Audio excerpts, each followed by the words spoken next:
ಓಂ ನಮೋ ಭಗವತೆ ವಾಸುದೇವಾಯ ನಮಃ. ನಮಸ್ಕಾರ ಸ್ನೇಹಿತರೆ, welcome to VRL astro and Ayur 369 YouTube channel. ಸಿಂಹ ರಾಶಿಯವರಿಗೆ ಅಷ್ಟಮ ಶನಿಯ ಗೋಚಾರದ ಫಲಗಳು. ಭಯಪಡಬೇಡಿ, ಭಯಪಡಿಸುವುದು ನಮ್ಮ ಉದ್ದೇಶವಲ್ಲ. ಬರುವಂತಹ ಸನ್ನಿವೇಶಗಳನ್ನ ಪಾಸಿಟಿವ್ ಆಗಿ ಸ್ವೀಕಾರ ಮಾಡಿ ಯಾವ ವಿಚಾರಗಳಲ್ಲಿ ಎಚ್ಚರಿಕೆಯಿಂದ ಇರಬೇಕಾಗುತ್ತೆ ಎಂಬಂತಹ ವಿಚಾರಗಳನ್ನು ಈ ವಿಡಿಯೋದಲ್ಲಿ ತಿಳಿಸುವಂತಹ ಪ್ರಯತ್ನವನ್ನ ಮಾಡುತ್ತಿದ್ದೇನೆ. ಸಿಂಹ ರಾಶಿಯವರಿಗೆ ಮಾರ್ಚ್ 29, 2025 ಶನಿವಾರದಂದು ಶನಿ ಗ್ರಹ ಕುಂಭ ರಾಶಿಯಿಂದ ಮೀನ ರಾಶಿಗೆ ಪ್ರವೇಶಿಸಿದಾಗ ನಿಮಗೆ ಅಷ್ಟಮ ಶನಿ ಪ್ರಾರಂಭವಾಗುತ್ತದೆ. 2.5 ವರ್ಷ ಸೂರ್ಯ ಪುತ್ರನಾದಂತಹ ಶನಿ ಗ್ರಹ ನಿಮಗೆ ಪಾಸಿಟಿವ್ ರಿಸಲ್ಟ್ ಗಳನ್ನ ಕೊಡುತ್ತಾರೆ, ಜೊತೆಗೆ ನೆಗೆಟಿವ್ ರಿಸಲ್ಟ್ಸ್ ಗಳನ್ನು ಕೊಡುತ್ತಾರೆ. ಒಂದು ಗುಲಾಬಿ ಹೂ ನೋಡಲು ಬಹಳ ಸುಂದರವಾಗಿರುತ್ತದೆ, ಆದರೆ ಆ ಹೂವಿನ ಜೊತೆ ಮುಳ್ಳುಗಳು ಸಹ ಇರುತ್ತದೆ. ಅದೇ ರೀತಿ ಅಷ್ಟಮ ಶನಿ ಸಂಚಾರ ಆದಾಗ ಪಾಸಿಟಿವ್ ಹಾಗೂ ನೆಗೆಟಿವ್ ರಿಸಲ್ಟ್ಸ್ ಗಳು ಇದ್ದೇ ಇರುತ್ತದೆ. ನಾವು ಗುಲಾಬಿ ಗಿಡದಲ್ಲಿ ಮುಳ್ಳನ್ನು ಕಟ್ ಮಾಡಿದರೆ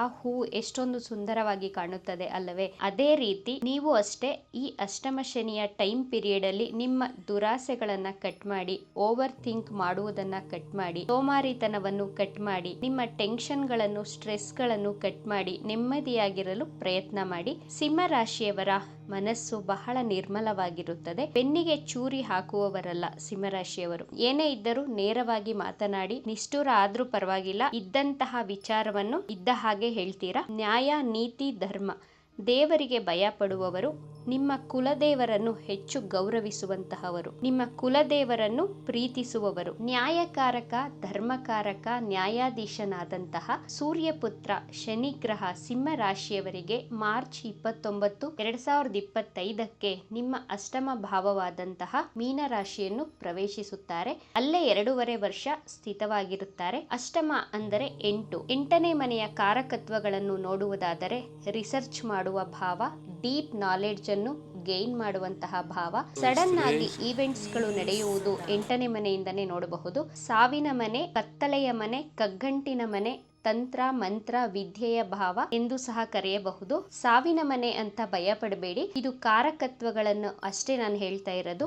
ಶನಿ ಗ್ರಹ 8ನೇ ಭಾವದಲ್ಲಿ ಸಂಚಾರ ಮಾಡಿದಾಗ ನೀವು ರಿಸರ್ಚ್ ಗಳನ್ನು ಮಾಡುತ್ತೀರಾ, ಡೀಪ್ ನಾಲೆಡ್ಜ್ ಗಳನ್ನು ಕಲಿಯುವ ಕಡೆ ನಿಮ್ಮ ಮನಸ್ಸು ಹೆಚ್ಚು ಇಂಟ್ರೆಸ್ಟೆಡ್ ಆಗಿರುತ್ತದೆ. ಆದರೆ ವಾಹನ ಚಲಾಯಿಸುವಾಗ ತುಂಬಾ ಕೇರ್ಫುಲ್ ಆಗಿ ಇರಬೇಕಾಗುತ್ತೆ. ಸಣ್ಣ ಪುಟ್ಟ ಆಕ್ಸಿಡೆಂಟ್ ಗಳಾಗುವಂತಹ ಸಾಧ್ಯತೆಗಳು ತೋರಿಸ್ತಾ ಇದೆ. ಸಿಂಹ ರಾಶಿಯವರ ಪ್ರೀತಿ ಪ್ರೇಮದ ವಿಚಾರವೂ ಸಹ ಚೆನ್ನಾಗಿದೆ, ಆದರೆ ನಿಮ್ಮ ಪ್ರೇಮಿ ಸ್ವಲ್ಪ ವಾದ ಮಾಡುತ್ತಾರೆ. 2025ರ ನಂತರ ನಿಮ್ಮ ಲೈಫ್ ಅಲ್ಲಿ ಹೊಸ ಪ್ರೀತಿ ಅಥವಾ ಹೊಸ ಸ್ನೇಹಿತರ ಪರಿಚಯವಾಗುತ್ತದೆ. ಶನಿ ಗ್ರಹ ನಿಮ್ಮ 10ನೇ ಭಾವಕ್ಕೆ ದೃಷ್ಟಿಸುತ್ತಿರುವುದರಿಂದ ನಿಮ್ಮ ಜಾಬ್ ಹಾಗೂ ಬಿಸ್ನೆಸ್ ಅಲ್ಲಿ ನಿಮ್ಮ ಜವಾಬ್ದಾರಿಗಳು, ನಿಮ್ಮ ರೆಸ್ಪಾನ್ಸಿಬಿಲಿಟಿಗಳು ಹೆಚ್ಚಾಗುತ್ತವೆ. ಇಷ್ಟು ದಿನ ಸುಮ್ಮನೆ ಕುಳಿತಂತಹ ಸಿಂಹ ರಾಶಿಯವರು ಮಾರ್ಚ್ ತಿಂಗಳ ನಂತರ ನಿಮ್ಮ ಜಾಬ್ ಹಾಗೂ ಬಿಸ್ನೆಸ್ ಅಲ್ಲಿ ಹೆಚ್ಚು ಬ್ಯುಸಿ ಆಗ್ತೀರಾ, ತುಂಬಾ ಆಕ್ಟಿವ್ ಆಗೂ ಇರ್ತೀರಾ. ಸಿಂಹ ರಾಶಿಯವರು ನಿಮ್ಮ ಬಿಸ್ನೆಸ್ ಮಾಡುವುದಕ್ಕೆ ಅತಿ ಆಸೆಯನ್ನ ಪಟ್ಟು ಸಾಲ ಸೋಲ ಮಾಡಿ ಬಿಸ್ನೆಸ್ ಅಲ್ಲಿ ಇನ್ವೆಸ್ಟ್ ಮಾಡಲು ಹೋಗಬೇಡಿ. ನಿಮ್ಮ ಜನ್ಮ ಜಾತಕವನ್ನ ಒಮ್ಮೆ ಪರಿಶೀಲನೆಯನ್ನ ಮಾಡಿಸಿ ಮುಂದುವರಿಯಬೇಕಾಗುತ್ತದೆ. ನಿಮ್ಮ ಕಾರ್ಯಕ್ಷೇತ್ರದಲ್ಲಿಯೂ ಸಹ ಪರಿವರ್ತನೆಯನ್ನು ಕೊಡುತ್ತಾರೆ ಶನಿಗ್ರಹ. ಶನಿಗ್ರಹ ಕಾಲಪುರುಷನ ಕುಂಡಲಿಯಲ್ಲಿ 12ನೇ ಭಾವದಲ್ಲಿ ಸಂಚಾರ ಮಾಡುತ್ತಿದೆ.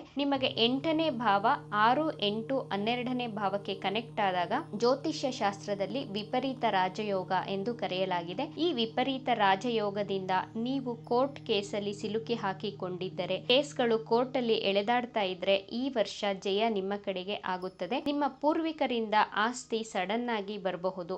ಇಷ್ಟು ದಿನ ಮಾರಾಟವಾಗದೇ ಇರುವಂತಹ ಸೈಟ್, ಜಮೀನುಗಳು ನೀವು ನಿರೀಕ್ಷಿಸಿದ ಮಟ್ಟಕ್ಕಿಂತ ಹೆಚ್ಚಿನ ಲಾಭದಲ್ಲಿ ಸೇಲ್ ಆಗಬಹುದು. ವಾಹನ ಖರೀದಿಯನ್ನು ಮಾಡ್ತೀರಾ, ಭೂಮಿ ಮನೆಯನ್ನು ಖರೀದಿ ಮಾಡುವಂತಹ ಯೋಗ ಶನಿಗ್ರಹ ನಿಮಗೆ ಕೊಡುತ್ತಾರೆ. ಶನಿಗ್ರಹ ನಿಮ್ಮ 6 ಹಾಗೂ 7ನೇ ಭಾವದ ಅಧಿಪತಿಯಾಗಿ 8ನೇ ಭಾವದಲ್ಲಿ ಸ್ಥಿತವಾಗಿರುವುದರಿಂದ ನಿಮ್ಮ ಜೀವನ ಸಂಗಾತಿಯ ಆರೋಗ್ಯದಲ್ಲಿ ತೊಂದರೆಗಳುಂಟಾಗುತ್ತದೆ. ದೊಡ್ಡ ಸಮಸ್ಯೆಗಳು ಅಂತ ಭಯ ಪಡಬೇಡಿ. ಕೈ ನೋವು, ಕಾಲು ನೋವು, ತಲೆನೋವು, ಹೊಟ್ಟೆ ನೋವು, ಈ ರೀತಿ ಸಣ್ಣ ಪುಟ್ಟ ಆರೋಗ್ಯಕ್ಕೆ ಸಂಬಂಧಿಸಿದಂತಹ ಕಂಪ್ಲೇಂಟ್ಸ್ ಗಳನ್ನ ನಿಮ್ಮ ಬಳಿ ಹೇಳ್ತಾನೆ ಇರ್ತಾರೆ. ನಿಮ್ಮ ಜೀವನ ಸಂಗಾತಿಯ ಜೊತೆ ಹೆಚ್ಚು ಆರ್ಗ್ಯುಮೆಂಟ್ ಗಳನ್ನು ಮಾಡಲು ಹೋಗಬೇಡಿ, ಬಹಳ ಸಮಾಧಾನವಾಗಿರಿ.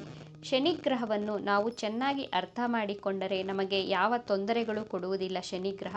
ಭಯಪಡಬೇಡಿ, ಪ್ರಾಕ್ಟಿಕಲ್ ಆಗಿ ಥಿಂಕ್ ಮಾಡಿ, ಕೇರ್ಫುಲ್ ಆಗಿ ಇದ್ದರೆ ಸಿಂಹ ರಾಶಿಯವರು ಯಾವತ್ತಿಗೂ ಗರ್ಜಿಸುತ್ತಲೇ ಇರಬಹುದು. ಭಯ ಪಡುವಂತಹ ಅವಶ್ಯಕತೆ ಇರುವುದಿಲ್ಲ. ಅಷ್ಟಮ ಶನಿಯ ನೆಗೆಟಿವ್ ಪ್ರಭಾವಗಳು ಕಡಿಮೆಯಾಗಲು ಪ್ರತಿ ಶನಿವಾರ ಹನುಮಾನ್ ಚಾಲೀಸವನ್ನ ತಪ್ಪದೆ ಪಠಿಸಿ ಹಾಗೂ ಪ್ರತಿ ಶನಿವಾರ ಆಂಜನೇಯ ಸ್ವಾಮಿಯ ದೇವರ ದರ್ಶನವನ್ನ ಮಾಡುವುದರಿಂದ ನಿಮಗೆ ಅಷ್ಟಮ ಶನಿಯ ಪ್ರಭಾವ ಕಡಿಮೆಯಾಗುತ್ತದೆ. ಇದರ ಜೊತೆಗೆ ಪ್ರತಿನಿತ್ಯ ಶನಿ ಗ್ರಹದ ಬೀಜ ಮಂತ್ರವನ್ನು ಪಠಿಸಬೇಕಾಗುತ್ತದೆ. ಮಂತ್ರ ಹೀಗಿದೆ: ಓಂ ಪ್ರಾಂ ಪ್ರೀಂ ಪ್ರೌಂ ಸಹ ಶನೇಶ್ಚರಾಯ ನಮಃ.